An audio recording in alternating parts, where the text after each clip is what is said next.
Campaign 2020 is sponsored by Wisconsin Hospital Association, Quick Trip, Wisconsin Counties Association, Wisconsin Realtors Association, and Wisconsin Operating Engineers Local 139.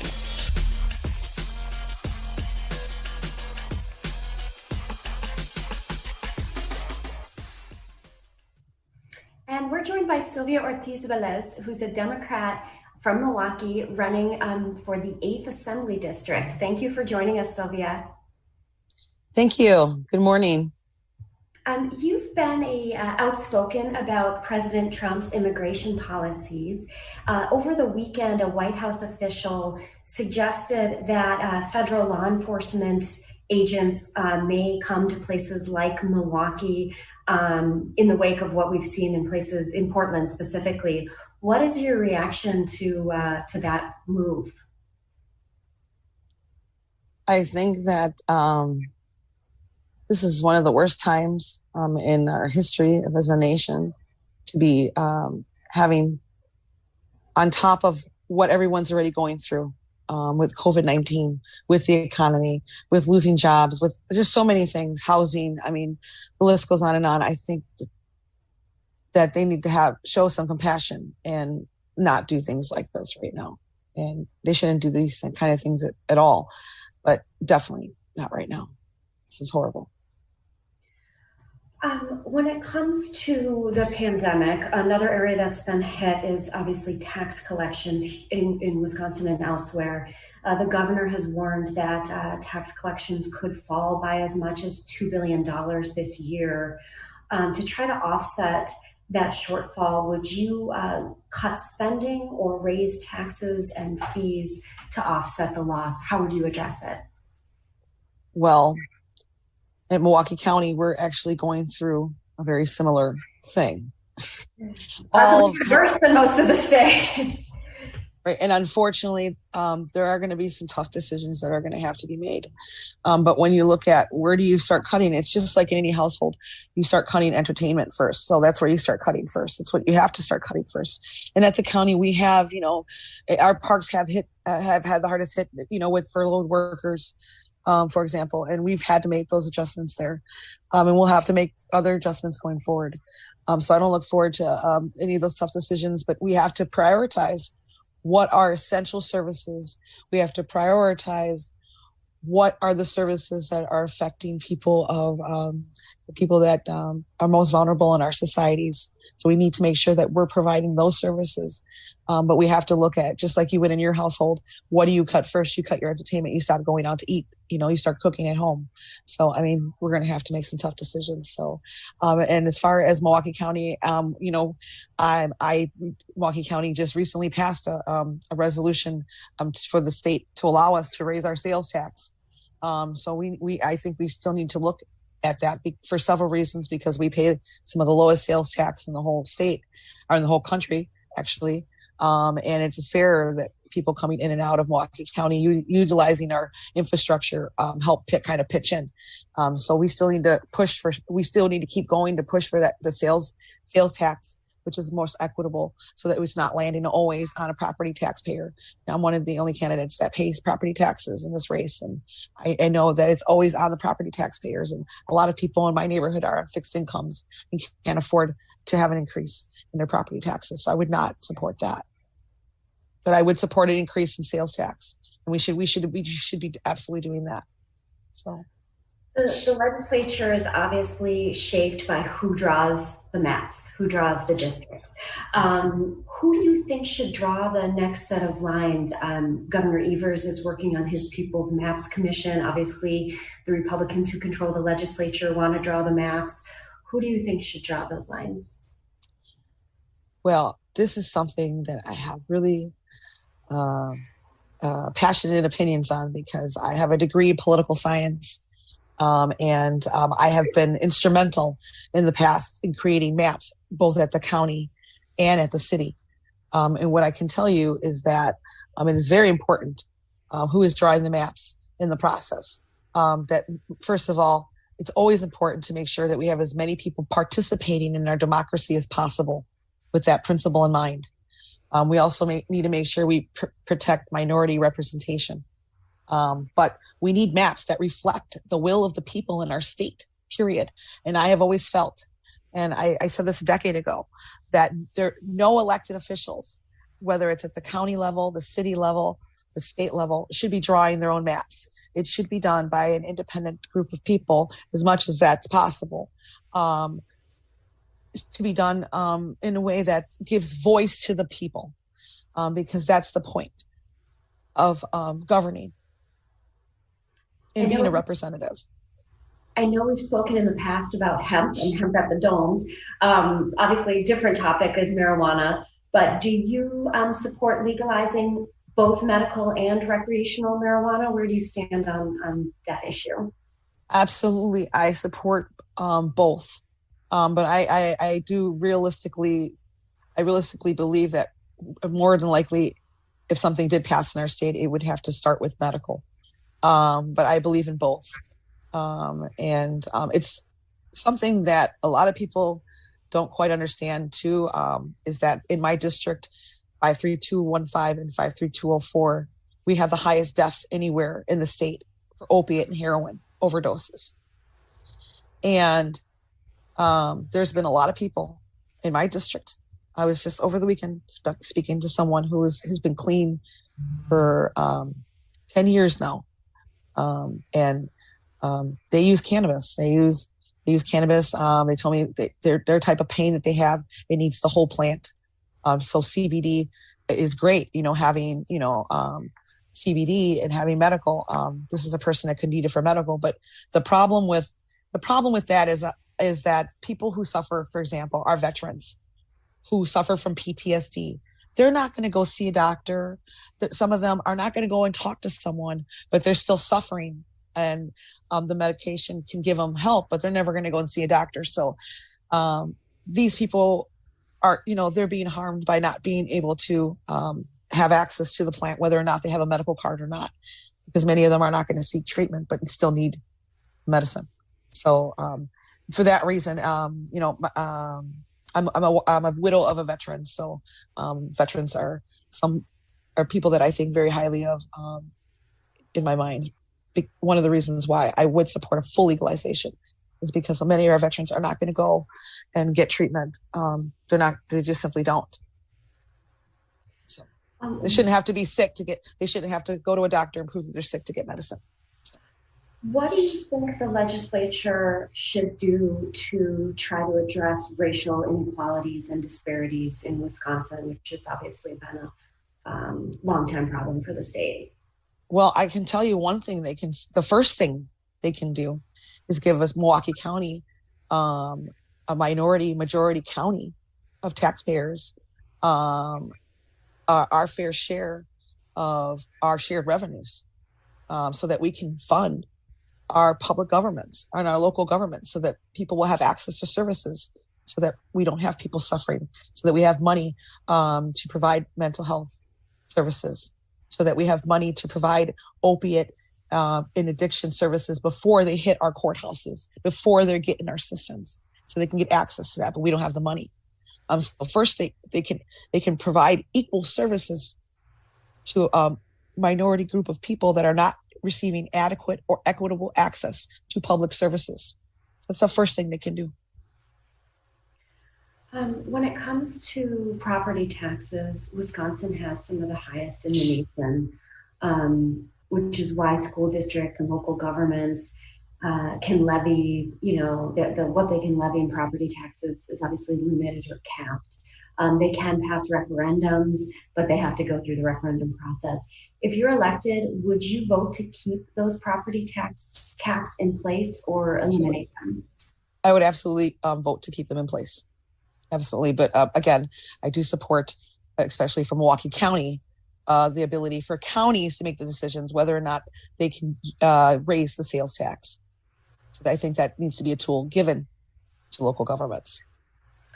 So keep the caps, but raise the sales tax. That's actually our next question, which is, Okay. do you think, the question was, is it time to consider alternative sources of revenues for local governments, such as the half-cent local sales tax that Milwaukee has been asking for? And I know you just addressed that, but do you want to talk about that a little more? I mean, absolutely. And absolutely. We actually, the plan that we have actually helps the property taxpayers, that the plan that Milwaukee County and I also voted for, which was to actually reduce property taxes by 25% and raise the sales tax by 1%, 1 cent, which is, we have the lowest in the nation.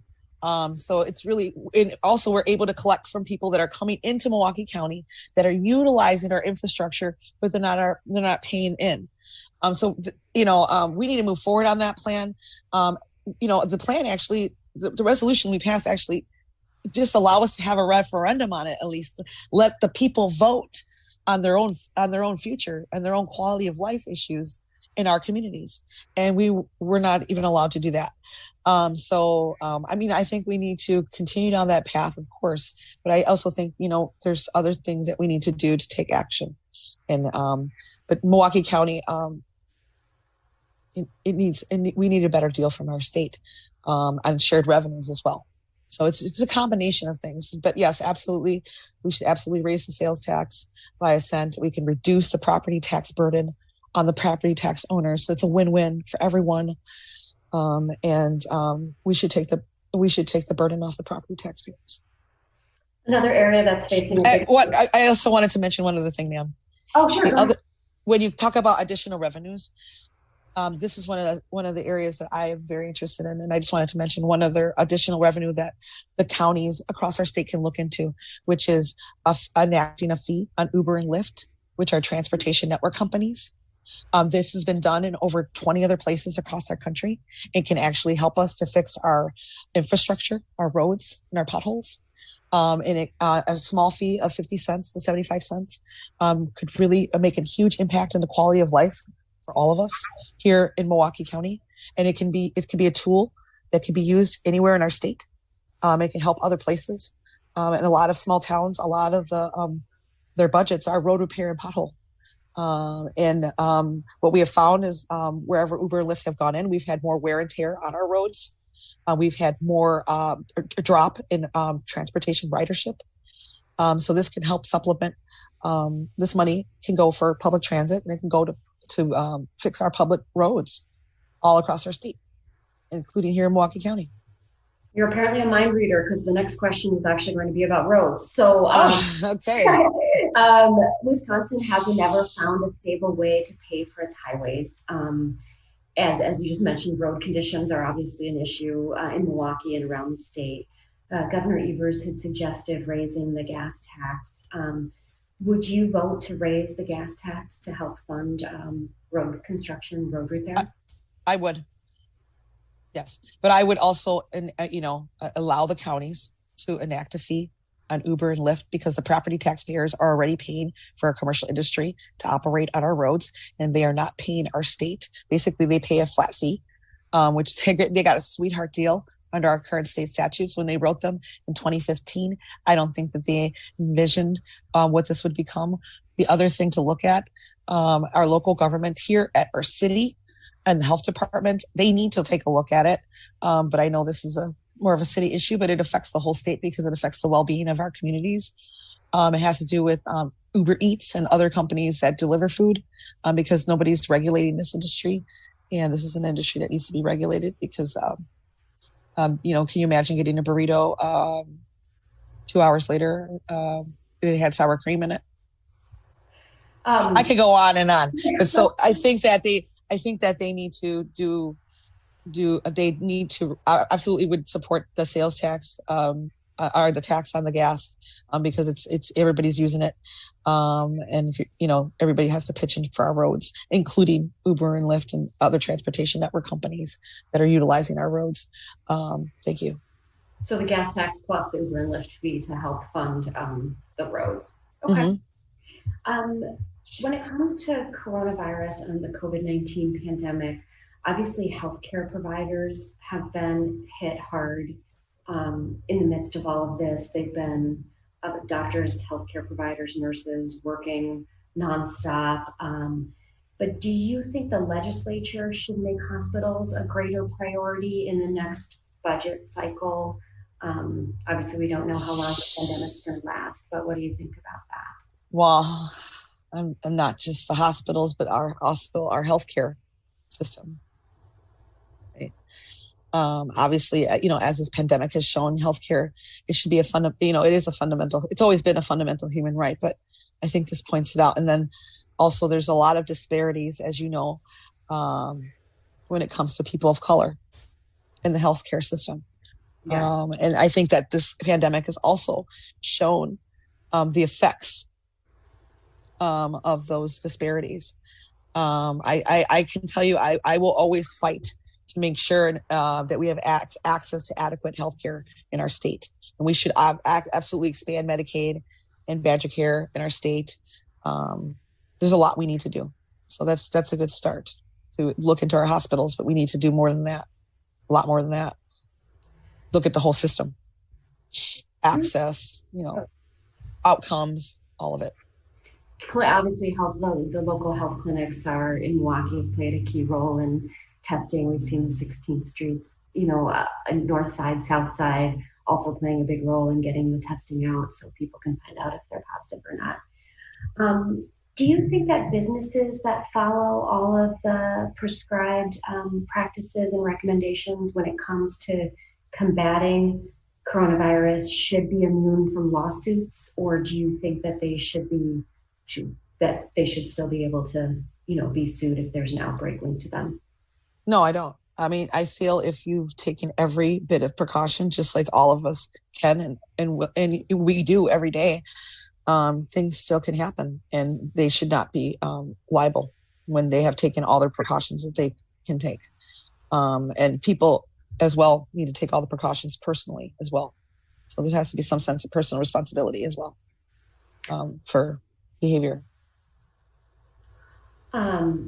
Local governments obviously authorize a lot of public works projects. Do you think that the bidding when it comes to those projects, public works, should be given, should preference go to Wisconsin companies when it comes to getting bids for those projects? Absolutely. I mean, we need to keep the people in our communities, our neighbors, working. I mean, the job should be totally prioritized to the people in our communities. And what do you think sets you apart in that you've got the primary coming up and very soon actually, what do you think makes you the most qualified for this office, the open seat? Boy, well, as you know, I was born and raised in the neighborhood, and prior to being a county board supervisor, I was a volunteer in my community for more than a decade. So even before becoming a legislator, I had a list of accomplishments that I could point to. And I think that does distinguish me apart from my opponent. I don't feel that she does. I mean, I feel like the people know me as well. I'm very well known by the people. They trust me. They know I'm the most qualified person to go to work on day one. I've been a Milwaukee County supervisor for a couple of years now, and I'm blessed to represent 23 of the 28 wards in this assembly district. So it's almost 90% of the district. So I'm very familiar with the issues in the community, but more than anything, I'm solution driven. So I think that's another thing that distinguishes me. I have ideas already to come to Madison with and write legislation right away that can help the people in my community. I believe I have the greatest in depth of the issues. I have a long list of accomplishments. And, the other thing is, for example, if you go to my website, you know where I stand on the issues.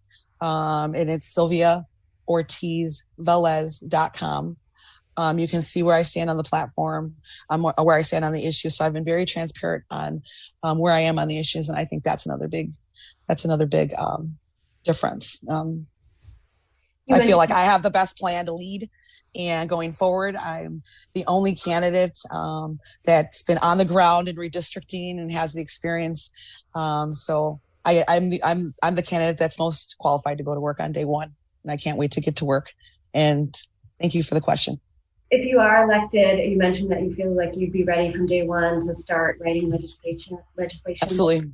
What do you think would be your priorities, like some of your first bills if you're elected that you think would help your constituents? Well, the first thing I'm going to do when I go to Madison, number one, is to help create a dedicated funding source for our public transit and money for our potholes and road repair. The legislation for the TNC, Uber and Lyft legislation is the first piece of legislation I'm going to draft. The second piece of legislation I'm going to draft is, as I mentioned, my district suffers the highest deaths in opiate and heroin anywhere in the state. And so one thing we can do right away is to do what some other states have done, which is to allow people in our state right now. There's something called fentanyl strips, and they're considered paraphernalia, and it's been saving lives in other states. And basically what it is, you're able to test the substance and to find out if there's fentanyl in it. So for example, Prince died from a fake fentanyl pill. If he had the strip, he could have tested this, and we could have kept him alive. We can't help people if we can't keep them alive.